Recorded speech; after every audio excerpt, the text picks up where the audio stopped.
Excuse me. Good evening, everybody. Thank you for joining us. This is the February 7th, 2013 East Fishkill Town Board work session. Would you please rise and join me in the Pledge of Allegiance?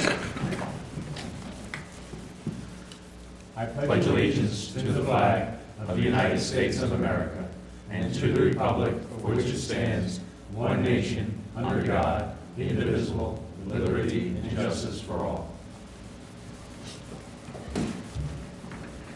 Thank you. Couple announcements for tonight. And just we're trying a little bit different format. We've tried this in the past, and once in a while it's a little more unconventional. It's a little bit more we can sit down and talk. 'Cause this is what a work session is really all about. It's a town board deliberating on issues of importance to the town. So that's what we're doing here tonight. With the storm coming, which is my first announcement, actually it'd be nice if we had a little fireplace over here or something like that. It's gonna be a nice cold winter night. The highway superintendent did call me before I left the house. He asked me to tell everybody there is a big storm coming. You're kidding. Really? You can see what kind of night this is gonna be, I tell you. I told him everybody knows, but he insisted I mention that. It's gonna start between 3 a.m. and 5 a.m. They're gonna close all schools but Carmel. Okay? Right. Oh, really? Yeah. Yeah. There's going to be high winds, and the visibility is going to be very difficult. We actually may get an accumulation up to 18 inches of snow. It's looking like it's going to get worse and worse. The highway superintendent, Dennis Miller, did ask for everybody, don't drive if you can help it. Stay home if you can, because it's just safer. Emergency vehicles can be out plowing the roads, and with the visibility issues and the drifting, it's going to be a tough storm. And if you do park your car, don't park it in the driveway. Please don't park it out on the road, because this is going to be a tough. Probably the storm's supposed to last till when? I don't know, John. Oh, Saturday morning at brown dawn. So it's going to be a long storm. So Dennis did want me to just make that point, and everybody please be careful. Don't travel if you can help it. Another announcement, I'm also trying another one, since the first one went so well. I did want to mention this. I got a call the other day, and this is something that we get. It's not unusual to get a call from somebody in the town of East Fishkill that says, Verizon is right down the road from me. Why can't I have Verizon? Which is a good question, because Cablevision took off the local news. I go to watch the local news, and I only have a short time window at night, and it's not on at 8 o'clock, and it's not on at 10 o'clock. I really depended on Cablevision local news. Now, I think they have like 7 and 10. So I share this woman's her dissatisfaction with Cablevision. So a lot of people called now. About 5 years ago, a woman from Verizon did come into the office, and she said, we really want to come to the town of East Fishkill. And I said, that's terrific, because we encourage competition. It works better for the consumer. But she never came back, and Tom and I have discussed this. So Tom, could you enlighten us a little bit about possibly why Verizon can't come into the town? And Verizon, of course, is the provider of the Fios internet service, which is what everyone's looking for. But Verizon is only rewiring their franchise area. And in East Fishkill, the predominant telephone carrier in East Fishkill is Frontier, which has their own internet service available. So that Verizon has never applied for a cable franchise in East Fishkill, because they have very few customers in East Fishkill. Who would they apply to, us or the Public Service Commission? Well, for them to go outside their service area, they first would have to go to the Public Service Commission, and there would have to be some sort of an agreement between Frontier and Verizon to change their primary service area. And then if that were approved by the Public Service Commission, they would come here merely for a cable agreement, which obviously we would be more than willing to accommodate. Absolutely. To have that. But as of this time, the only services available is what's provided by Frontier. Okay. And obviously, with, I guess, Verizon being a phone company, they wouldn't really want to make their infrastructure available to another competitor in the phone business. Apparently, at this time, that's the state of affairs. Mike, would you please close that door for me? But what I do see, and I don't know why it happens, but it's always they call up Verizon. Verizon says it's the town. They call somebody, it's the town. I can assure you, it's not the town, and we would certainly look at something like that brokered some kind of competition. So, absolutely. With that, cable news, the local news is only on 7 o'clock, and then there's a big gap until 10 o'clock at night. So, that's where we are. So but I appreciate you enlightening us to that fact. All right, and last but not least, I did want to say one quick thing about the Hillside Lake Grant. Obviously, we got the notice a few weeks ago. I announced at the last town board meeting. Very upset that we had put a lot of time, effort, and resources into this grant application. I've spoken with our grant writer. I've spoken with the engineer who works for the firm that was helping to prepare the grant. We will meet again this week and discuss where we're going. I would say, we're looking at a stormwater grant for Hillside Lake, and we could do it. I mean, it's not a hard thing. We have an engineering department. We can go back. We could retrofit these stormwater basins or what have you. We could do that. But the importance of getting, in my mind, this federal grant is that if we can start getting grants for Hillside Lake, this may opening up federal funding, because in the end, we're never going to be able to fix the whole Hillside Lake problem without federal money. So this is why I still feel we need to continue down the grant road, because if we can get the federal government to start working with us on rehabilitating versus stormwater, then we can go into other areas of Hillside Lake that hopefully there will be grant money available for. So I'll let everybody know we're going to be meeting with the grant writer, and he did get the message that we're not happy, but we'll work through this. So You think? yeah, he got it. But all right, and that's all my announcements for tonight. When's it going to start snowing, gang? Before dawn. Before dawn. All right, so stay off the roads. All right, with that, this is a light agenda for tonight, being the first workshop in the year of 2013. But one thing I did want to bring to everybody's attention, we had purchased a property across the street. I think we closed on it last June, called the Cannon property. 147 acres we purchased for, I believe, a good price, $1.2 million. We've done a few things over there, but the thing about when you get a property like that, and Peter, you even said when we were talking about it a while back, you look at the property that we got next where the community center is, and how they put the community center right in the entrance, where now everything has to go around the community center, and it's better to try to plan out the best use of the property. So I reached out to some of our people, and we put together what I call Cannon Property Concept Committee, and we've had a few meetings, and they've done a very good job. So I'd like to bring a couple of them up there. Michael O'Brien serves on our planning board. Mike, would you come on up?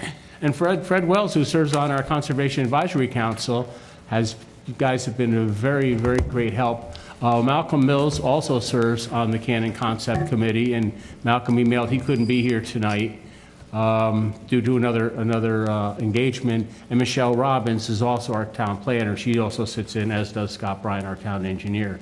So I would like to show a little bit, and I don't know if our camera guy can get a shot of what's up on the screen. I know we all have the 4x8 glossies in front of us. But I tell you, a lot of the things that have come up from that property, we do have the brush drop off there. We are looking at other areas. We do have our wells there. We've drilled, Scott, how many wells have we drilled? Test wells, about 11. 11 test wells. One well at this point that could be a production well. Okay. And 3 test wells that we are actually good locations for gravel. For gravel well. Okay, so we have actually 4 well locations. We have 4 locations. That could pan out. And that was one of the things that we really weren't sure about, was when you guys started doing the layout for one of the projects, one of the proposed projects was, hopefully it doesn't land on a well. But I think we've escaped all that, right, Scott? The wells are actually not in an area which we plan to use. Okay. And if I may, and I don't want to just go too much longer, one of the things we are looking to do is provide senior housing for the town of East, for residents of the town of East, a sorely needed senior housing avenue for people in the town of East Fishkill. And that's been discussed over there. So that up on the screen is the property. It's a large parcel right in the middle of, right next to the hamlet. And would you guys like to talk a little bit about what we've come up with, Fred or Michael? Because you guys really did a good job about concepts here. Yeah, we can go through these slides. These are our graphics that we put together. The committee met several times and kicked around different ideas, and I drafted up from available information, kind of tried to put them on paper. And this graphic, which is environmental constraints map, was actually taken out of the DEIS that was done a while back for rezoning the property for a developer. And it still holds true. It's the entire property, actually, the wetland area, which is shaded blue up top, was added to the parcel when the town bought it. But basically what that shows is the very light tan areas. There are 3 developable areas that are not too steep and not wet, not floodplain, that potentially could be developed. And those are areas A, B, and C on the map. They have blue arrows going to them, which is essentially more or less, kind of generalization of where access might happen. Because of the slopes, it's pretty tight on areas A and B on the left side. And then area C, which is on the right side, is off of 376 opposite Town Hall, which has clearly a lot of frontage and fairly easy access. Okay. And actually, when we had discussed a possible location for a senior housing project, obviously, I think the thought was it'd be closest to the hamlet. So that would lend itself pretty well for the area right across from the town hall as far as accessibility too. Yeah, that's physically closest to the hamlet area. And I want to point out on this map, the arrow on the bottom left, which is, and I don't have the street name in front of me, might be on in my driving around the area, just trying to familiarize myself with it, I noticed that there is an empty lot that has direct access to a portion there. That blue arrow was not on the original evaluation, but there is potential access there, and that lot happened to be for sale back in November. I'm not sure the status right now. But it's, so I added that blue arrow on. Is that J Lane or no? J Lane? What's that? J Lane? Yeah, I think it was at J Lane. Oh, J is the dead end. Right, but that would be where you could access it if there was a lot there. Yeah. Oh, yeah. Stephen Drive. Oh, back there. Stephen. Yeah. Okay. All the way, Yeah. okay. It's a little tough, it's in a residential area, so Yeah, you yeah. need to wind around to get in there. But most of the site is bordered by residential, up, well, up on the left-hand upper top, you're close to Fishkill Creek, but right across the creek are houses. And then area C on the right-hand side, you're near Trinket Lane and Candy Lane, which are developed, so that the backs of lots back up to this parcel. I would just like to add, as far as area B, Would you give him a microphone? as far as area B, as far as potential future access, Twin Creeks, that proposal had an access point coming in on the south, I guess you'd call it southeastern corner of that arrow. So if that project were to get built out, it would also provide access to That's that. correct. And what road was that gonna provide access That would come from? in off of 376. Okay, and I'd like to make one thing perfectly clear. I don't want people in residential areas right now to start panicking like on Stephen or on Trinket saying, oh my goodness, there's gonna, because that is not our intention. Our intention, I think, is to have access at a couple points on Route 376 and a major highway, something like that, Right. so. It don't could be want some anybody number of panicking. years before that happens. Yep. Right, and that's one of the criteria that I wanted to identify. If you want to go to the next slide, Scott. I marked it up just by hand on various things, and some of it is identifying where the residential areas are, and you need to be cognizant of that, and certainly with access and usage. So that's some of the notes here. I'm not going to go through every note, but Right. that's the basic layout here is there's a large, very large floodplain down the middle, going up and down on the slide, which Fishkill Creek wanders through. There's very little wetland actually, but it's floodplain, so it's not developable, but it's quite dry, and it's super for walking through the woods. Really? For Yeah. a walk. Like, so, and Michael, I know you've walked the property several times. There are tangled areas, and certainly it's wild out there, but Yeah. it's not like you can't touch it, because it would be ideal for trails and that kind of use. Also good for well fields. Yeah, Also well, good for well that's fields, good typically for well where fields, wells turn out to be the best. Fishkill Creek itself is a substantial creek. It's large enough so you can't really get through it. I suppose you could wander through it if you had waders on, but Yeah. it's not really crossable. when we were wandering out there, it looked like somebody had built a bridge at one time that might have bridged across it, but it had washed ashore. So accessibility from the left side to the right side, it would be pretty tough physically. Mm-hmm. So that kind of isolates the two halves of the property. And then on the left side there, which is kind of reddish, there's a lot of slope areas. So and it's so steep that you'd have tough time developing it. Again, it's best left wild as a buffer area. Good. The other thing that Scott made note of, and it's on here, is on the very left-hand side off of Bull Road, which borders the left-hand side, is a potential water tank site because it's a high point on the property, so that's identified here. Okay. But there's access from the end of Bull Road, which is, again, is another residential road, which Right. is a quiet residential road. The areas are generally 10 to 11 acres are buildable area A and B. Area C, opposite 376, is larger. It's 24, 25 acre, potentially developable. All righty. I think we had like a little schematic of a possible road or something, an entrance. Yeah, why don't you go to the next slide? And how many units were proposed by the developer on this site? He wanted 220, I believe. Yeah, there was something like that. Yeah, yeah. So we could do substantially less and yet have enough to provide good housing stock. Scott, can you go to the previous one, which is, So they proposed 220 on Area C only? yeah. Yeah, it was I like a got small. constraints, you It want to would skip be this one? a, Analysis. go to C. analysis C, So yeah. you have 147 acres and basically 100 acres are wet. A good part of it, yeah. Yeah, But it's not wetland, it's Not right, floodplain. right, it's floodplain. So it's not, So it's not that you can't, but it's restricted because Right. of... I mean, you physically could build in there if you want to take flood risk, yeah. but it's not. And with some analysis, you could do some filling, but I think that's not what we're looking to do. Right. A developer may choose to try to seek a permit, But we're not going to. Yeah. And you know, that is one of the really good things about owning the property, is that we're in the driver's seat. We're the ones that will develop it, we feel, like keeping a lot of it just preserve it. wild, yeah. And using what we feel should be used. I think that's a great asset to the town. So we kind of zeroed in on the larger area,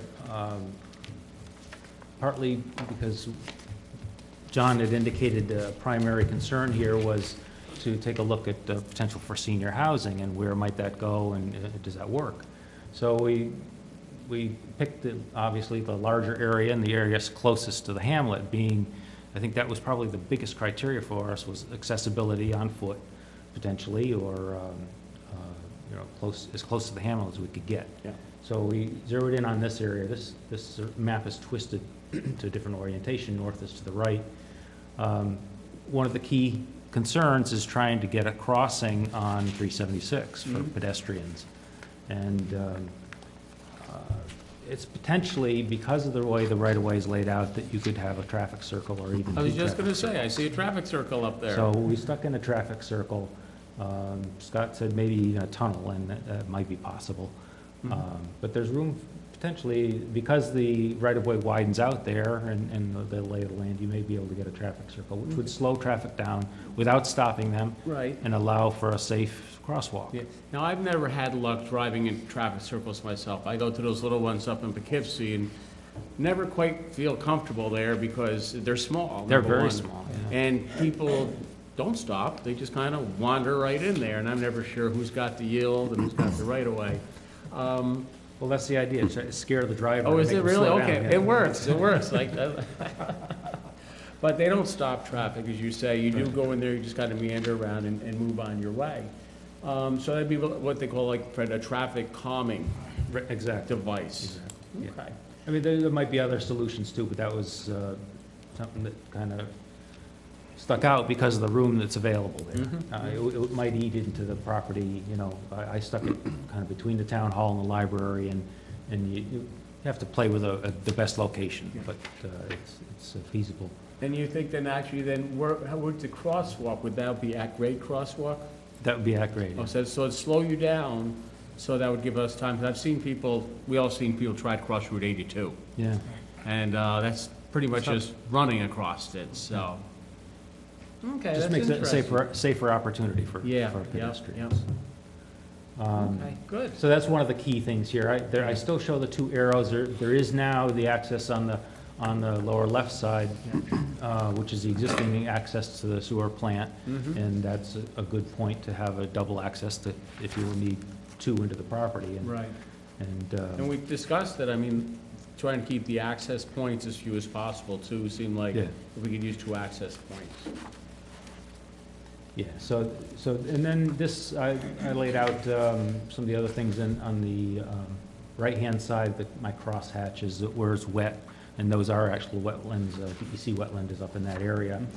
I put a dotted dashed line, kind of goes around the edge of 50 feet off the wetland, 50 to 100 feet off. And then, what's shown as kind of reddish, there's some steep slopes that drop off from the developable area, from the upland up down into the lowland, so, and it's pretty significant.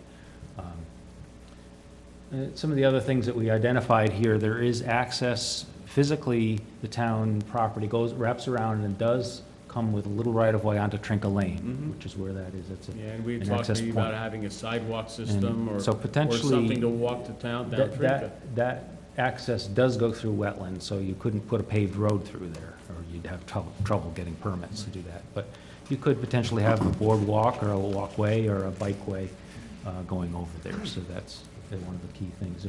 At the end of Trinca are 2 houses which butt up against this property, and the grade drops pretty significantly, so getting a physical access is not feasible right now because of the houses, but even if you were to acquire a house, it would be problematic. Okay. It's doable, but it might need a bridge Challenging, or something. yeah. Yeah. Then the other thing we looked at, as a group, our committee walked around this portion of the site down to the creek, and so I put a note creek walk on the left-hand side. It has just a really nice walk along the, good-sized stream, views across the stream into the adjoining parcel. Just a very, very scenic and very accessible on foot. A lot of very large trees, too. It's just a Really? beautiful It's walk. good, Wow. good conglomeration of woods, No large kidding. and small, yeah. You know, there's a gentleman that I know, he's in, I can't think of his name right now, he's been in Fishkill forever. And I think he's coming in front of the planning board. He's trying to work out a trail system to link East Fishkill and Fishkill and some of our recreation areas where we can just walk for the day and go from point A to point B. And he's very, very adamant that he can get this done, but something we might want to look at as far as a trail system. That's very Yeah, nice. and the opportunity to connect to other areas that I think people are interested in that kind Yeah, of stuff, yep. definitely. Oh, nice. Well, that is good. So those are kind of the key things here, and I note, there are a bunch of different notes here about access to possible cross, or possible sidewalk paralleling 376, just might be a way of connecting people and getting it a little more active from a people point of view, rather than Always being strictly driving. cars. Yeah, yeah. As far as the developable area in the middle, it's a little bit up and down, but it's not, there's no real steep slopes in there and no significant issues to deal with in terms of being able to work with it. So you can go to the next slide, Scott. And that crosswalk connects to the rec field or the rec area, right? Potentially, you could have a crosswalk. I mean, that would be ideal to connect this property to the rec area. It would be through the library, or close to the library. But to try to, our thinking was to try to connect any development on this parcel to what's already here: the firehouse, library, town hall, possibly as a campus. Now, the 3 buildings that exist here are 3 different types of buildings, so to try to tie it together visually is a little bit tough, but Right. it's certainly you always want to keep that in mind. And so we looked at, this is a layout of just a few different ideas. One was potentially having a future municipal building, a larger municipal building, and obviously the site, you could put it anywhere on that site, really. And that would be more or less directly right across the street I from the town hall. put it right across, Yeah. more or less from the town hall. That's And the again, most we'd be more like visible having location. a campus effect again, Right. keeping all the municipal buildings right close. And And then this shows a series of senior attached housing on the, multifamily housing on the right-hand side. That is potentially 100 to 120 units, somewhere in there. And that's the kind of density we were thinking about. If you get 120 units on a 12-acre parcel, 10 units per acre, that was the kind of density that we felt would make sense from, and potentially, I mean, the thinking was potentially to make it so that a developer could come in and either buy it from the town or somehow work with the Partner with town the to town, make that happen. And so we tried to keep it together. The idea here was to keep the roads on the outside of a center green. And so we've located, I made it round or kind of pear shape, I guess you could say, in the center, but that. We've kicked around the Kinda worked road. with Would it that. be on this side? I know we've discussed that. Would it be on that side? Where would it be more appropriate? Because, And that's something that would need to be worked out if you got into further details in Yeah. planning it. The concept here, there was enough room to put it on the outside. Obviously, it's on the outside, it tends to be longer, so, but it seems to work okay. So, and then we came up with a town green of roughly 5 acres in the middle, 2 other lots, a 2-acre and a 3-acre lot potentially, and along with the sewer treatment plant on its own lot. So. yeah. Now, one thing that I brought up, and I don't know, they actually humored me, they let me talk about it, but on the town green, one thing's always bothered me in the town of East Fishkill, there's no place for culture.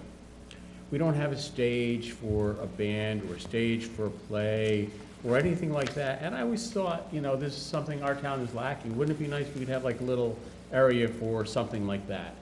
And they humored me, and they said, sounds like a good idea. They didn't put it on the plan, though. But they all said it sounds like a good idea. I added it. Oh, did you really? It's hard to read the notes, but I. Oh, okay. Right behind that red mark, Yeah. which is the big tree. Consider That's- that interior would be space, or consider band shell or amphitheater. Yeah, thank you, Fred. So it's on there. Somebody listened to me. Instead of that heading, great ideas. Yeah. So it's just a little But fuzzy on the was just- side. It was a thought, Um, you know, because when you drive in the back, and you would go to a nice green, you could walk around, and wouldn't it be nice to have something where there was a concert or something going on? Well, that's kind of key to whatever you do here.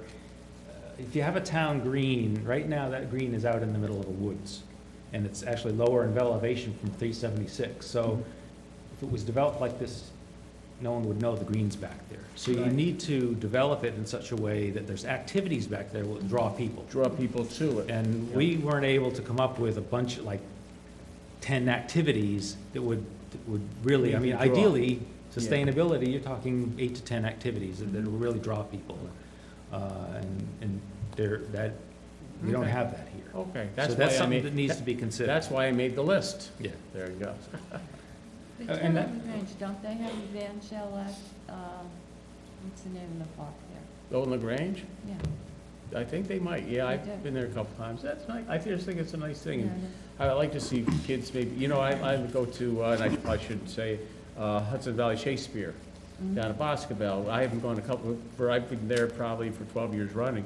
What a beautiful thing, you know, but these are very professional people. Wouldn't it be nice to have a play? Somebody put on a show, and I think it's fantastic. And High school? yeah, high school kids, proscenium, somebody come up and do a play. I think it'd be fantastic. I So- think if you had a stage or had some kind of band shell or something, that opens the door for that kind of thing, Yeah, certainly. very nice. The other thing that's not on here, I just wanted to mention briefly, and we really didn't get into it as a committee. Michelle, who's on the committee, provided us at one of the last meetings late in the last year with a draft zoning. And the thinking here is, it's right now, it's, I guess, a residential zone, and it's not conducive to this kind of development, so you need to rezone it. And so we're kicking around what are the things you need to think about with rezoning? And I didn't get it on any of these plans, but there's certainly, that needs to be part of the mix. And you need to decide whether you want to rezone the whole thing, or rezone the whole thing plus the existing campus, Right. which may be problematic, but that's certainly key to whatever you do here, is it needs to fit into a plan and a zoning plan. And the zoning we're thinking about more is design, with design standards as opposed to bulk regulations, so that you'd have more criteria that You're gonna know what they're gonna For the build. look of the place and the feel of the place, then Yeah. actually you need to have the building 10 feet from the sideline and that kind of stuff. So that's the kind of, it's more theoretical and it's a little bit more difficult to put into words, but that's the kind of zoning I think would work for you. Yeah, yeah. Would get what the product we would like to see at the end. And it allows Yeah. flexibility, and obviously you need to make flexibility for a developer if he's gonna build to seniors, but you need flexibility as a town to be able to do what you wanna do. Good. I like it. I mean, I gotta tell you, I think in a few months, and I know we have met, and you guys have met quite a few times on your own. I don't think you've met since November, but Right, yeah. since, what, August through November, you guys have done a really nice job of walking the property, identifying it on the maps. I think this is a terrific, really good first step as far as a concept. I like it. One other point that should be made is by buying this property and putting a new town hall there, freeing up space on this side, the opportunity for this being cost neutral, because it would allow potential sale of other town properties, like on Route 52, to make this self-financing, as well as the senior housing, pretty much offsetting the cost of the property. Of the property itself. Right, Yeah. so this is. A cost-neutral This is project. tax neutral. Yeah, yeah, good point. And you know, when you talk about that, Michael, because, you know, our police, and our police captain's here, so he's probably gonna take notes, bring it back. But, you know, they work in a very old building, and, you know, we always talk about where are they gonna go, and you know, this building is quite old itself, so if we were to do something across the street, we could move across the street, we could retrofit this for the police department, and if we bring sewer and water over to 52, that little property would actually be quite valuable. We'd sell that to provide the revenue or the capital for a new building. And the whole thing could actually be done in a way that it really benefits the taxpayer, the constituent, without raising taxes. So this really has a lot of potential in so many different ways. So I appreciate you bringing that up, Michael. That's a great point. I'm thrilled. I got to tell you, you know, I mean, we used it for the brush drop off. It was nice we had the space. I'm thrilled we found water, even though it took us 11 wells. I'm thrilled. And how much water is that? 350 gallons a minute. 350 gallons a minute. That's a pretty good producing well. That's a good well. Yeah, so, I mean, we're very happy that we could provide water source for a Superfund site. I mean, the whole property really has such potential with the wetlands and what we can leave natural and what we do with it. I like the trail idea around the creek too. So this is really terrific. Is that the last slide? Do we have Yes, any more that's it. slides? That's it. Okay. Well, actually, no, there is one more. There's a, I can just pull this up.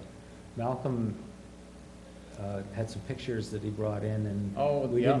didn't develop it too much, but this is, again, along the idea of the design standards, is to develop or at least identify a architectural style that you'd want to try to work with, so that any structures you put in there would be similar. Right. Don't have to be the same, but they'd have the same flavor to give the whole area character. And the green on the right is town of Guilford in Connecticut. This is a kind of historic green that we kicked around as possibly what this might want to look like. Yeah, yeah.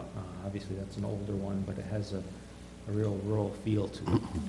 Yeah, cleared, trees are left there, nice walking path. Very straight and flat, though. It's not us, is it? Wouldn't we be a Ours little would be a more- little bit different. Be a little different, though. Very nice, very appealing. And This I'm one su- happens, you can hardly see it, but way back is a monument, a historic okay. monument. So And we that's the could- kind of thing, here you might want to draw people in with a little monument or a Yeah. memorial or something. Well, we had discussed moving and I don't want anybody to get upset about the Beekman Road, the Veterans Memorial, but obviously we could actually have something up here. We could move the old John Hall over here. And I know that the Manny Bacon Post would really like to have a little building where they could go, and we can make that available to them, maybe put some flags around it, some little memorials. So, I mean, again, it's just so much potential with this. It's just really neat. Any questions, any comments? If I could, just about the zoning that Fred brought up, this might fit in that the part that's going to be open spaces that the town board's spoken about, possibly creating a parks recreation open space zone. And to go throughout the town, there's some large areas that are dedicated to open space recreation, golf courses, things like that.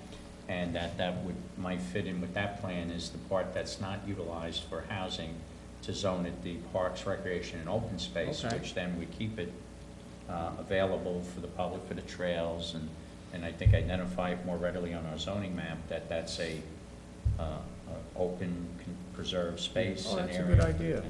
And we do have to pull out our open space preservation law that we proposed a few years ago because, you know, it's been a little while since we've talked about it, but I think it's something we really need to enact. Would you include areas A and B in that, or just the Possibly, I mean, floodplain? once a plan was more Right, detailed, right. and fleshed out, but certainly it would lend itself to a good part of it, like maybe 70 acres, that would be the The floodplain, trails yeah. and the walking paths and the creek. Yeah, and the creek trail. I like it. And the cultural center. Right. And it would be right across from the park, that would be Parks, Recreation, Open Space. It would all Now connect. It's Yeah, all connected, yeah. and it's a nice, I like- large-sized open space area in the Wow, heart can you of the imagine that? You town. can come here and you just And spend the day. spend the day. Wow, that's terrific. I'll have to get used to this traffic circle concept, though, that's the only thing. But I'm really impressed with the work that your committee has done, and I think this is great. And Fred, you've really been the spearhead to this. You know, you've really done a great job, and the maps have been fantastic. So really like to thank you guys a lot. We're not done. We still have more work to do once we get back on track again. But wow, very cool, very Our cool. pleasure. Thank you. That's great. A lot of fun. Yeah, It's been this a is great great. group, and again, Fred does deserve. Great stuff. And I saw Michael, it must have been 2007, remember WCI was gonna build across the street? And I was walking my dogs, I do every day, and I'm coming back with my dog in the truck, and we're coming by, and it looked like you had just come out of, like you'd been in a fight with a bear. And you just crawled out of the woods there, and you said you actually went through, Right. and I remember all you said was, wow, it's beautiful. It is. It's beautiful. If you get a chance, and particularly when it's frozen, I urge you Yeah, to take yeah, a walk through yeah. there. It is beautiful. Wow, that is really good. All righty, well, we have more work to do, but again, this is just a property with a lot of potential, and thank you very much for all your work, Fred and Michael, and I certainly will be talking with Malcolm and Michelle and Scott. Obviously, you've been a great help with this, so thank you very much. Thank you. Appreciate it. Thank you. I like this. Terrific. What'd you say, Councilman? Terrific. Oh, thank you. Speak into the microphone. If you say something, if you're gonna say something positive, please speak into the microphone. That hasn't been the case all the time tonight. Thanks, Michael. Thank you, Fred. Thanks. Have a good night. Good night. All right. This is just a really good thing. Lots of possibilities. It is mind-boggling. Got the middle section? That's the middle section. Section way back. Where we all want to be between 3 and 5. What, did you rezone that? Island only or something? This is the wetlands. That's the new East Fishkill, hello. There you go. All righty. Next, we have on the agenda, while Scott looks at the Hawaiian Islands there, we have a proposal on the Emerald Ash Borer, which, and Brent Feldwig, the head of our CAC, and he's also an arborist, has been discussing this problem with Lori Brangelman. Come on up, Brent. Come on up, have a seat. I appreciate you coming here. And I see that, actually, I guess that DEC's announced that we're quarantined in Dutchess County, I see. Yeah, as of May. May 1st, yeah. All the counties south of the Thruway Yeah. are quarantined, and that was actually a good move on the DEC's part, because that took a lot of the individual, I can go here and I can't go here. Right. Concerns and questions out of the mix, so that was Now, very good. just real quick, and I just found out when Lori Brangelman told me, last year about this Emerald Ash Borer, I mean, people have seen the purple contraptions up in the trees probably last year.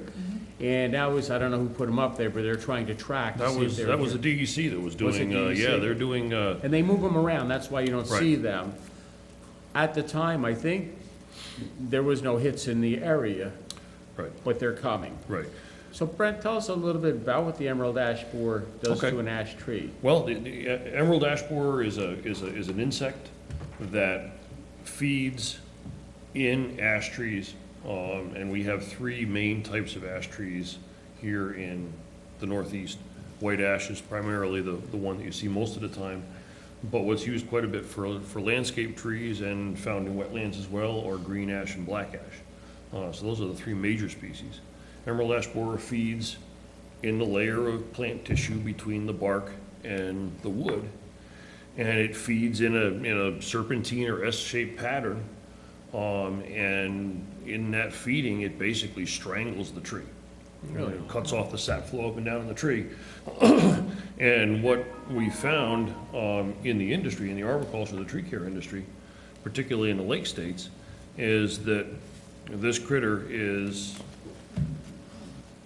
death on ash trees. It's basically, it will come through and wipe out, entire populations of ash trees, And I'm as told, they've seen in the lake states, yeah. I'm told that the damage is so bad, you can't even burn the ash tree, which is a really good word to burn now. Well, you can burn it, You yeah, can still burn it definitely, after that? but it, it's changed the landscape of neighborhoods that have landscaped with ash, out in Michigan primarily.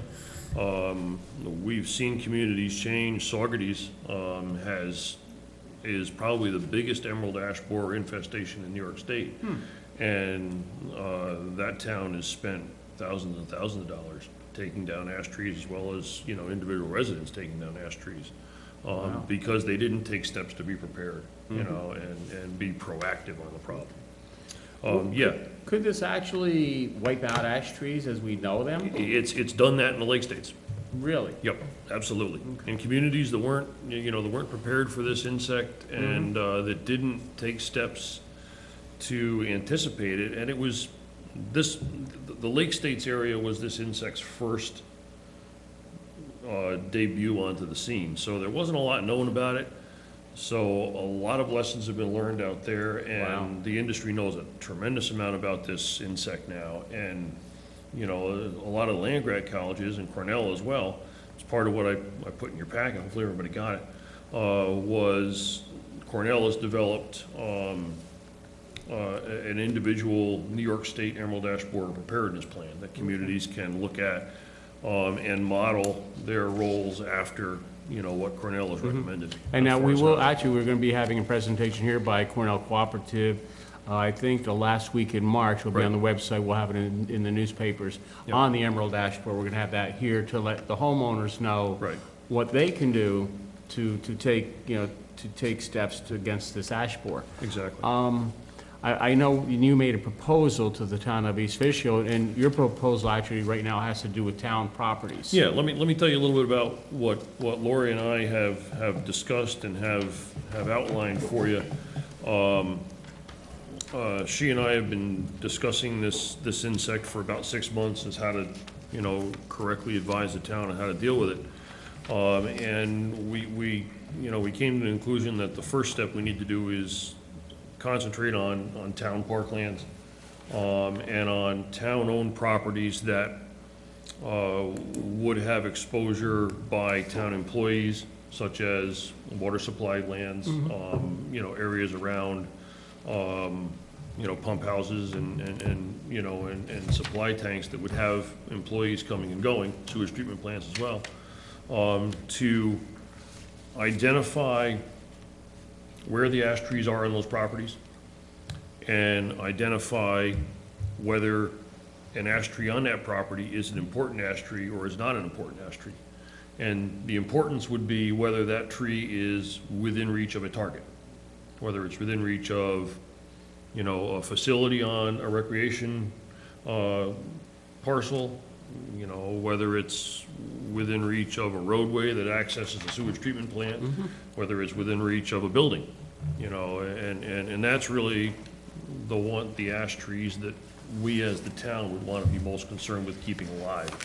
So we didn't have the liability and the expense of taking them down once they die, which is pretty much a guarantee with this That insect. they're gonna die. Yeah. How long does it take when the, The lake states found that after initial attack by this insect, it was usually 2 years max. Usually the signs, the tree shows some signs after about a year of attack, and within 2 years of initial attack, the tree does die. The tricky thing about this insect is that the tree doesn't show an outward effect of attack by the insect until the insect is well established in the tree. Okay, when the tree starts to die back, or the tree shows some sprouting from the main stem, by the time you see that, or by the time you see excessive woodpecker activity on the tree, there's a lot of bugs in the tree, the damage is already done, you're probably gonna lose that tree.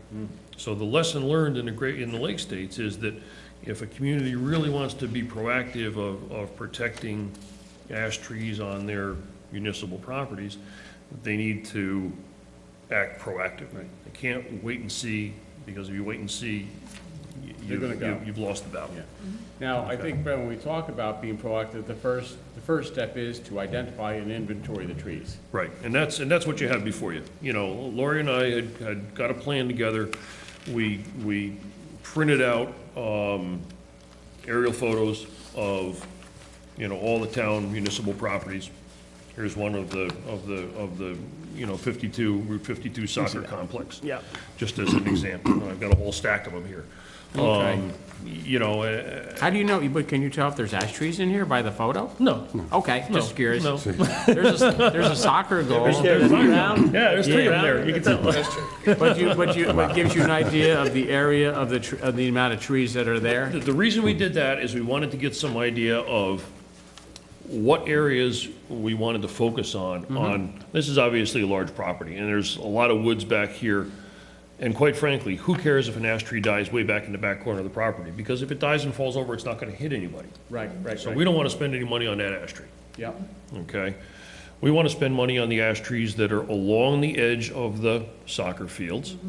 We wanna spend money on the ash trees that are along the edges where people are gonna park, the ones that have a target. Right. You know, if this tree dies and falls over, which happens pretty quickly after an ash tree is infected and dies by this insect, we want to make sure that the ones that are going to fall over and hit something are protected. Yeah. And given as much chance as we can to make them survive. Okay, so, you know, like in this property, you know, we printed out the aerial photo to give us a clue as far as how long it would take us to get around the borders of the areas where we think there would be trees that, you know, could potentially be targets to something or somebody or some activity that's going on that property. Okay. Okay? Now, we just, and you did give us a proposal, I believe the cost of the proposal for all the town properties was not to exceed $10,500. Right. And I know we discussed how you would do it. Most likely it will not get close to that. It may, but it very well may not. Yeah, my suspicion is that, you know, this is definitely a cost not to exceed number. You know, for instance, you know, on this property, if we find 5 ash trees that are around the perimeter and around the, you know, the areas that have targets, you know, we're gonna use very little time out of our original budgeted time to discover that, to record their locations, and to get that on a spreadsheet so we can, you know, make a specification that can be. And now you'd be saying an ash tree 8 inches in diameter, 10 inches in diameter, I would imagine? Yeah, Probably yeah. some kind of probably some kind of condition, good condition, bad condition, showing such and such. Yep, if you look on your second page of the proposal there, you know, labeled Forestall on the top, you can see what we're gonna build into the survey. Okay, so we're gonna assign the tree a unique number. Yep. Which is gonna be linked to the property that it's found on.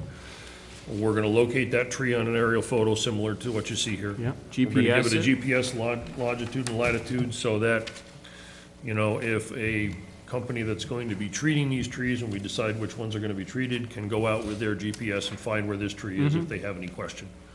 Go ahead. Sorry, how do they treat them? We'll get to that. The tree DBH, basically the size of the diameter of the tree, and the condition rating, as you talked about, that's gonna allow us to tell whether a tree that's, you know, like close to this soccer field is gonna be healthy enough to take the treatment, or if not, maybe we need to just say, okay, that tree's gotta come down. It's gonna go. Okay. You know, it's not worth putting the effort into, you know, the effort and money into treating a tree that's 2/3 died back. Right. It's not gonna take the treatment and not gonna respond to it anyway. Okay. Okay? And then the tree importance rating, high, medium, or low, that's gonna reflect on how close that tree is to a target, Right, like the snack shack. like the snack shack. That's a They're perfect standing there in example. There's line. ash trees there around that building. Yeah, A lot of people around that Yeah. spot of the wreck. yeah, Those would all be high priority trees. okay. Okay? So what we'll have after we get done with this process is we'll have a prioritized list of the ash trees on town parklands and municipal properties. And we'll be able to take that list and say, okay, we want to only treat the trees that are of the highest importance rating, you know, and the With a trees condition rating in of a such. medium or Yeah. good condition. Yeah, yeah. Okay, and we can take the dollars that we're gonna spend on treating ash trees and make sure they're going to the trees that are gonna be the most effective. Okay, so this is really, lays the groundwork for that. What I will do as part of, you know, my company, Forestall, is I will write the spec, that we can use to bid out to companies that will actually contract to do the treatments. Now, that's good to that, how do you treat the trees? The trees are treated in a number of different ways. The most effective way uses a material called triage, and that is a trunk injection insecticide treatment that's taken up into the tree, and that has a 2 to 3 year effectiveness. Okay, that's the most, you know, that's the longest term effectiveness, and you know, the most cost efficient. I've got a printout here that I use for my reference, emerald ash borer labeled products in New York State, and there's a whole list of them here. So there's a whole bunch of ways to do it.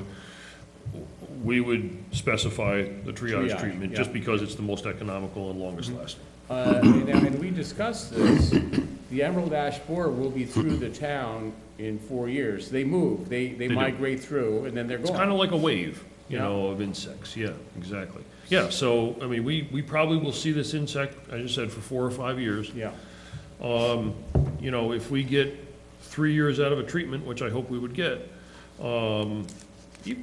worst case scenario, we get 2 years. yeah. We may have do to it treat twice. What's the Okay. percentage of trees that they would infect? I mean, is it 100% or is it 100%. 75%? 100%. Yep, that's what they found in the lake Okay. states. If it's an ash tree, if you don't treat it, it's gonna die. You know, and that's the seriousness of this insect. Now, my experience from where I live, when I built our house in 1973, we had half a dozen or so ash trees on our property. Our neighbors did too. By 1990, all the ash trees had died. Now, is there another thing that's killing ash trees? And if so, are there a lot of ash trees in East Fishkill? They're a troubled tree, Bill. I Yeah. mean, for sure. I mean, they're a tree they've had what's called a tree decline for years. And a decline is a general dieback of a species of trees caused by a whole bunch of different factors. So yeah, there's definitely issues going on with ash trees. That's why we incorporated the tree condition rating into what we're doing here.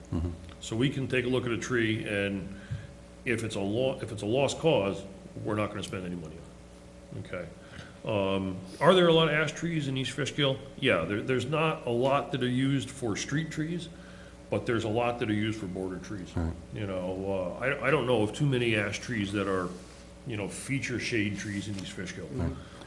But there are sure a lot of them that are in the woods edge areas Yeah. around the facilities that we use.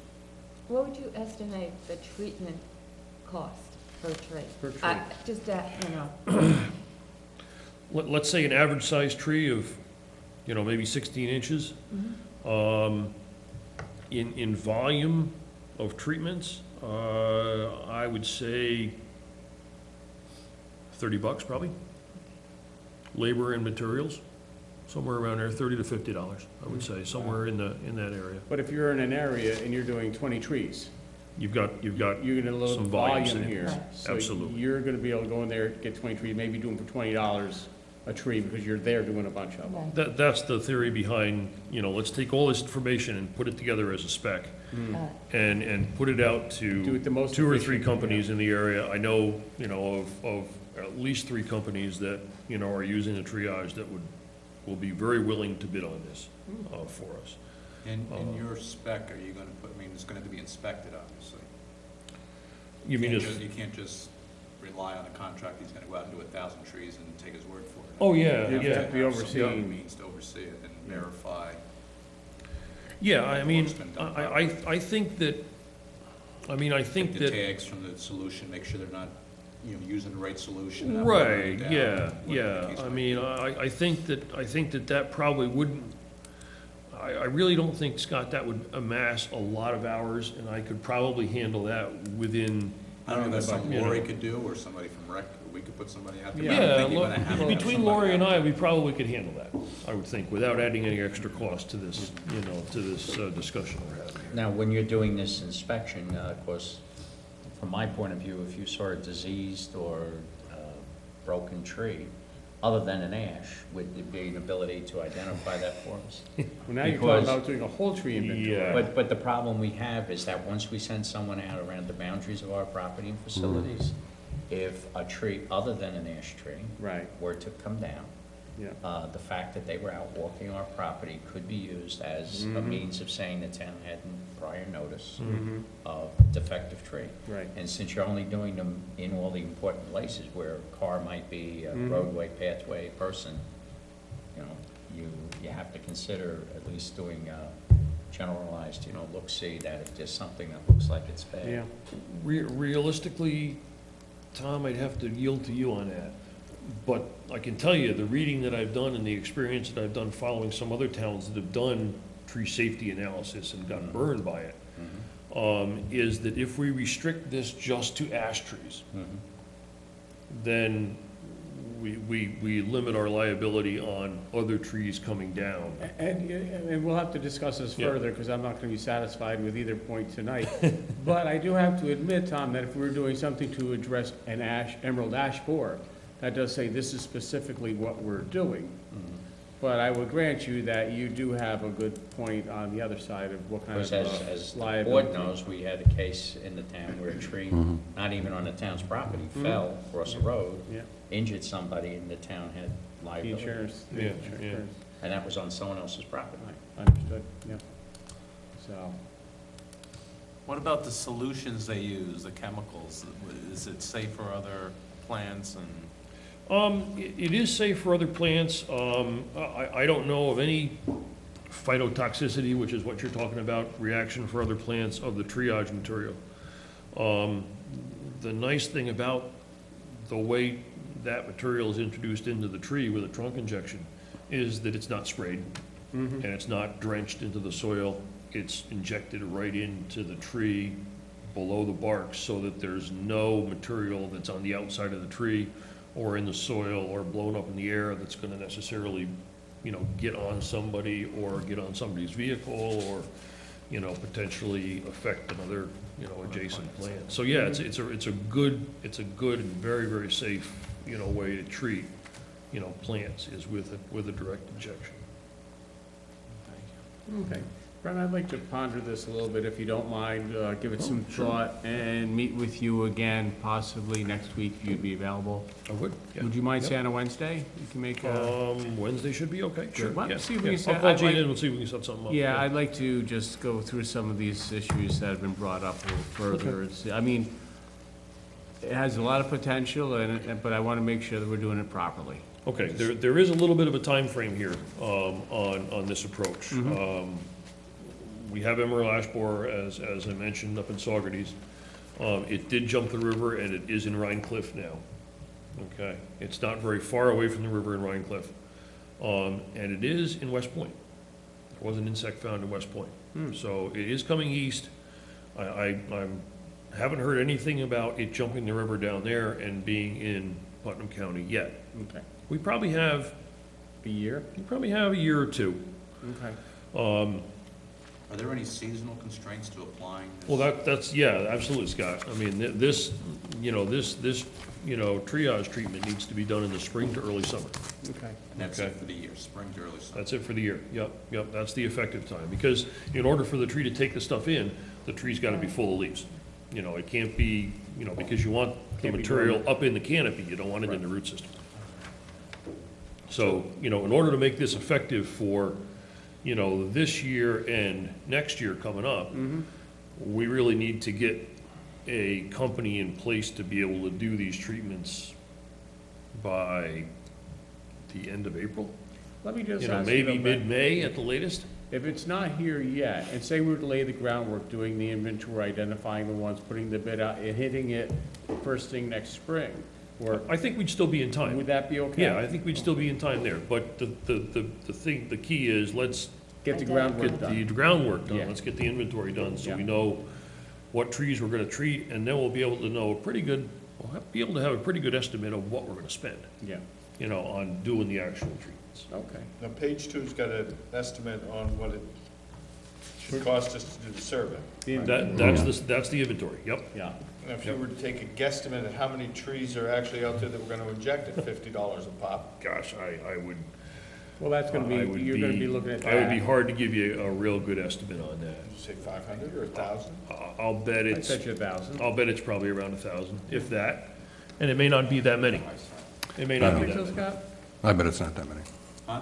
I bet it's not that many. That would be the high side. Yeah. Yeah, I would think so. Facilities, that would be the high side. Walk around, I don't. Especially with I don't see the, many you know, ash. with the decision-making criterion we've got Well, here that's is it. that, you know, if the tree's not within Like you say. like 80 feet of a Right, target, right.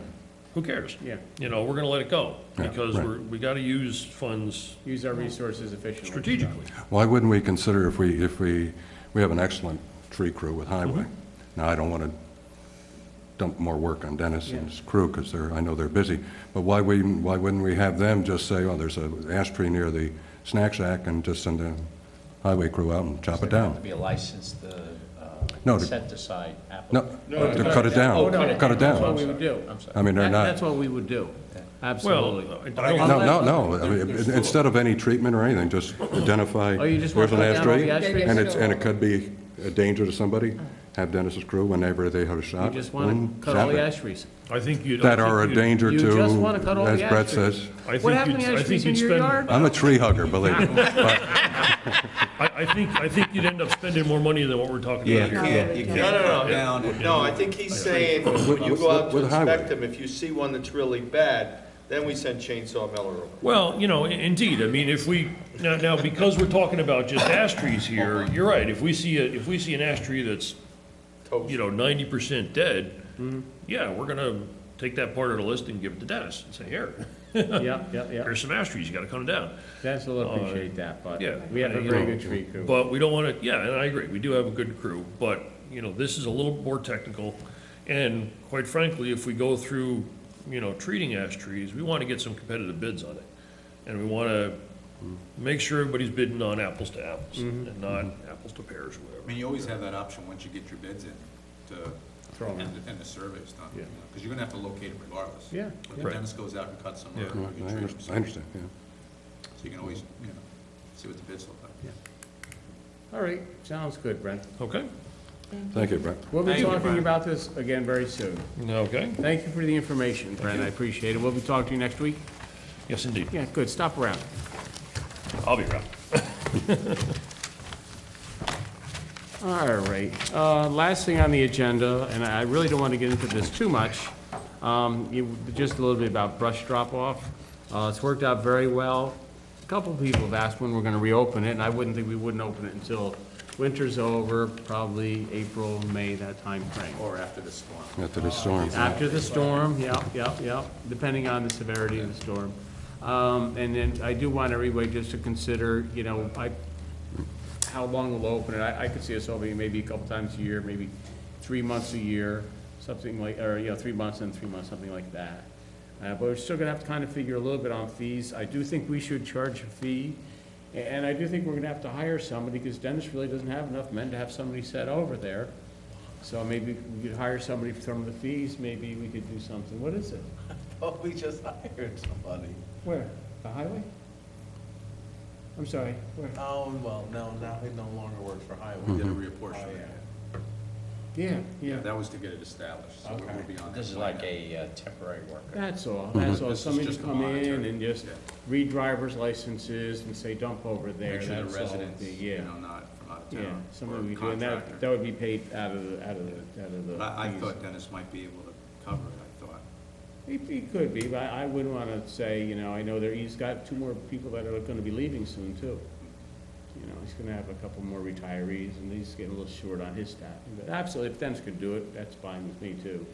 I just didn't know who'd be sitting over there doing that. But I just want, you know, if you just give it some thought, and we'll talk a little bit, you know, we'll kick around one of these days about what we charge for fees and, you know, identification and stuff. And then you run into the weekends, so I mean, it does add up by the time you have someone there on a Saturday, and whether or not you're gonna be open on Sunday, but definitely on Saturday. Definitely on Saturday, so. You know, I looked at several of the area towns, and some of the towns open just on Saturday, from like 8 to 1, that kind of thing. I don't think we have to have it open 5 days a week. I think you just set the time. Well, you know, Bill, And many of them don't charge, which I'm now leaning towards that direction, not charging, except for anything that's like a dump truck, and then Okay. have a fee for that. But the only one town, I think, charges, and they do it by the cubic yard, which I don't know how you would Well, you do know, that's a that. good point, Bill, in that if we do have it, say, open 3 months of the year, or 3 months at 3 months, you really only have to have it open 1 or 2 days. Well, I'm thinking like a Tuesday and a Saturday. It's not like when we were And doing if it it's a regular, for people 8 can plan weeks. their, You had to have it 5 days, because you only had 8 weeks to get and there. 8 to 1 o'clock, so they just know it's that time frame, Yeah. and it's not all day, every day. Yeah, yeah. That would make it easier to cover. Yeah. You wouldn't have Yeah. to hire anybody specialized. And I think and then we could do it free, unless it's a dump truck or something where it's, That way you could hire a summer kid, too. right, I was right, just saying, right. You can make it seasonal, yeah. part-time, Yeah. yeah. Oh, good idea, good idea. All righty, sounds good, so I'll have to look into that, so. Hopefully, the storm coming tonight won't be providing too much tree debris for our brush drop-off. We'll see how it goes. Leaves the ash trees alone, Please, leave the ash Nature trees. will take care of it. All right, with that, do I have any reports? Anybody want to make any reports on any activities in the town? Ethel? No, I'm good. Good. Bill, did you want to speak on anything? Just that meeting I went to in January with the Board of, the Superintendent of Schools in Wappingers and the President of the Board of Ed and all of the police agencies that work within the Wappinger School District, which was the Sheriff's Department, Town of Poughkeepsie Police, State Police. I think the village of Fishkill was there, and then I went with Lieutenant Keefe. And they just discussed, it was just a general discussion of security in the post-Sandy Hook tragedy, about what strategies that would be put into place in the Wappinger schools. So there was it was about a 2-hour session, and a lot of good ideas were thrown out by the various police agencies. In that vein, I will say, because, you know, we've been discussing this since that tragedy, I have to give our police department and the sheriff's office and all the local agencies a lot of credit, because they got right involved, they saw what happened, and they all met and sat down with the school district people to, you know, put together these plans, and we won't go into them, obviously, but, you know, our people are right there, they know what they're doing, and I feel very, very comfortable having them, so thankfully. And Councilman D'Alessandro and I both visited this last fall live shooter drills that were held by our police force and the Putnam County Sheriff's Department, I believe. It was in conjunction with them to go through procedures, on all kinds of different scenarios of a live shooter situation in schools, God forbid, or in any public building, for that We had matter. one in Town Hall my first year in office. Remember that? Right, What a right. mess. You came in here. He still doesn't remember. They had, like, Stain things on the all rug over the there. place. Yeah. Yeah. He'll never get over that. Yeah. Never invited them back again. Smokey, oh my goodness. Thank you, Bill. Anything else? That's all. Okay, good, thank you. Peter, anything? Can you set that up again, Please don't. so I can see it, though? We set it up every year, just not here. No, Just but- not here. Spoke to Dennis, he's been doing a lot of drainage work over the last month or so, mostly on the roads that he's planning on paving this summer. And he's been doing a lot of tree work and drainage easements that he hasn't got to, or that he has been able to get to over the Yeah. last couple of years because they've been quiet, and he's hoping that the weekend is good, but it's not looking gonna that happen. way. Not looking that way. So please be careful on the roads, and if you gotta be out there. Yeah, Please don't absolutely. park your vehicles on the road. Don't Yeah. park your Right. vehicles. Exactly. And Dennis has been doing a good job. We were talking about that the other day, the easements he's able to get to this year, and the highway department's doing a really good job. Really good job. Anything else, Peter? We good? Good. Nick, anything you want to discuss? Planning and zoning, they're busy. Planning board on Tuesday night, they met with an applicant for a new gas station across from John Jay High School. And we're hoping that the new applicant, it's not his responsibility, but the old owners are working with the DEC, correct, Tom? To provide water to the residents in Lake City that have contaminated wells. And And I think about that, there's about 8 of them? 8 or 10 of them, 8, 10 I parcels, think. yeah. And Just so Lake City doesn't know, they're not all contaminated, there's just those with MTBEs. yes, that's from the right. gas And they station. currently have some sort of filtration system that the old owner is currently providing for them, and it doesn't really work too well for them after speaking with some of the residents. No. But the new applicant had a meeting with the DEC, and hopefully they could work out a time frame where we can provide some relief for them with a water district, maybe. Good. And zoning board is, they have another cell tower application coming next week. And that's about it. They work very diligently. They do. Yeah, the chairs are very, very good, and thankful to have them. Absolutely. Good crew, good boards. All righty, I guess if that's about it, like I said, it's a really short agenda tonight. And with that, I'd just like to echo Peter and Dennis Miller and say, you don't have to go out tomorrow, please don't go out. Hopefully they'll close all the schools. And, You really don't close that? Well, I don't know, we don't know yet, so. not yet. But with that, I'd like to thank everybody for coming, and our next town board meeting will be the February 28th meeting, the voting meeting. So thank you very much, and we'll see you then. Happy Valentine's Day. Happy Valentine's Day. And would you know, President's Day. and President's Day, but would you know, it would be the attorney that would say, Happy Valentine's Day. What a romantic, he's a romantic attorney. I appreciate that. You know what I'm going to do?